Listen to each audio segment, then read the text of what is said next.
Bloody Chainsaw Girl is a 2016 Japanese splatter film from director Hiroki Yamaguchi, seemingly no relation to another popular splatter film director, Yamaguchi.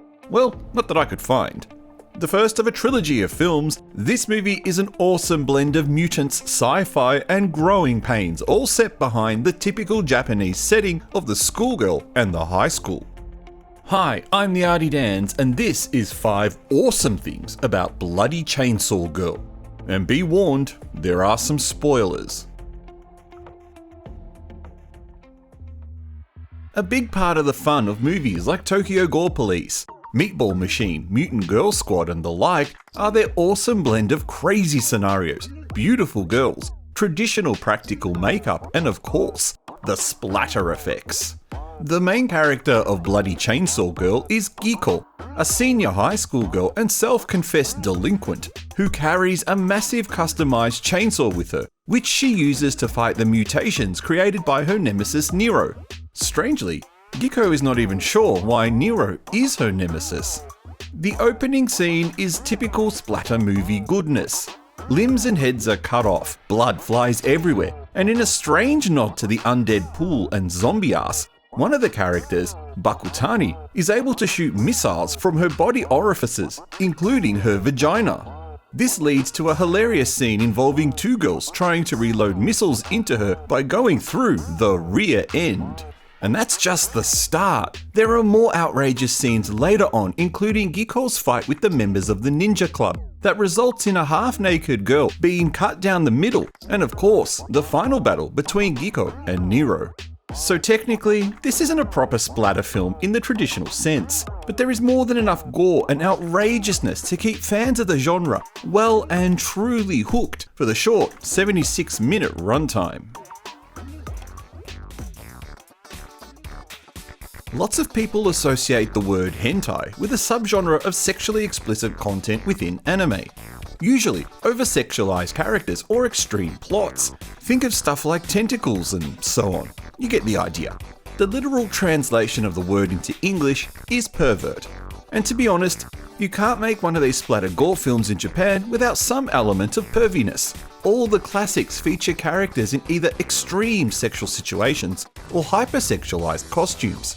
I'm going to guess a lot of people don't watch these movies with their parents. Gee, I would really hope not, because that would be strange. Moving on. Bloody Chainsaw Girl contains elements of pervertness that you'd expect, and I'm guessing the super sensitive types, you know, the ones on Twitter who hate sexy costumes, are not going to like the content here. In regards to nudity, that's kept very brief, with only one scene of breasts in a fight against ninjas. That scene actually doesn't end too well for the naked girl, as you could imagine, with her foe wielding a highly modified chainsaw at this point, thanks to some amendments made by the cute president of the shop club, Senzaki. But if you're a fan of panty shots, then Giko has you covered. A few carefully crafted camera angles and high kicks are enough to get a few panty shots on display for the thirsty audience, as well as long scenes involving Nero in a swimsuit thanks to the theft of her uniform. Ever since American horror movies have gone, well, mainstream and vanilla, don't say Japan doesn't take care of any of your weird desires. And hey, I don't judge.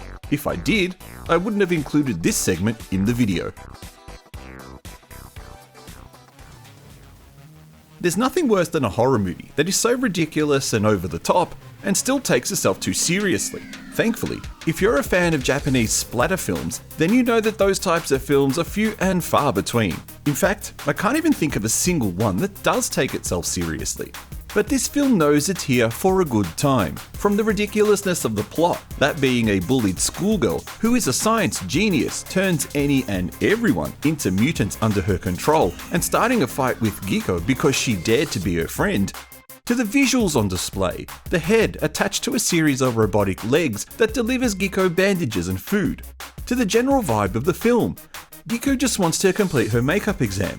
She doesn't really care for anything else. This movie knows you're here for the silliness on display. It also knows there are a good chance you're an awkward teen or a young adult with obsessions that others might see as unhealthy, and it tackles these ideas in a delicate and intelligent way. The movie tells the audience, indirectly, not to judge other people based on their interests, and provides a reassurance that you are normal and to do what you love. but just don't turn it into an unhealthy obsession where you end up turning people into horrible creations that you can detonate with the press of a button.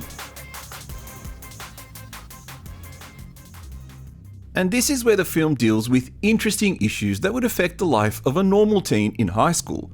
From issues with bullying and the bully getting their revenge, to studying for a cram exam that could make or break your future, the film gives an insight into the hell that is high school in a rather humorous way. As discussed, the movie also deals with obsessions. When Giko talks to members of the ninja club and how people see them as pathetic for being so obsessed, she reminds them that they also view people who love cars and sports the same way, and that they judge people exactly the same way that they are being judged themselves. It then goes a little further, dealing with the damage that things like revenge porn can have on someone's reputation. In this example, it's the pure and innocent cheerleader who has photos of her high kicking showing off her panties circulating through all the boys in the school. They think she's now a loose girl who they can harass, leading her to be easily manipulated by Nero into becoming a mutant to get her revenge. In fact, revenge seems to be the main issue the film is daring to tackle. It shows how an obsession for revenge against those you think have wronged you can have a devastating effect on the lives of everyone, not just the victim. There's also a transgender issue that's discussed as well, if that's something that you're looking for. If the issues and the storyline aren't what you're watching this movie for, then chances are it's just for the general wackiness. From the awesome chainsaw that Giko uses, that gets a hell of a good upgrade to include an extendable arm and a gun, to the even more awesome chainsaw that Nero uses at the end that's just a combination of all the shop club members, this movie knows how to have fun.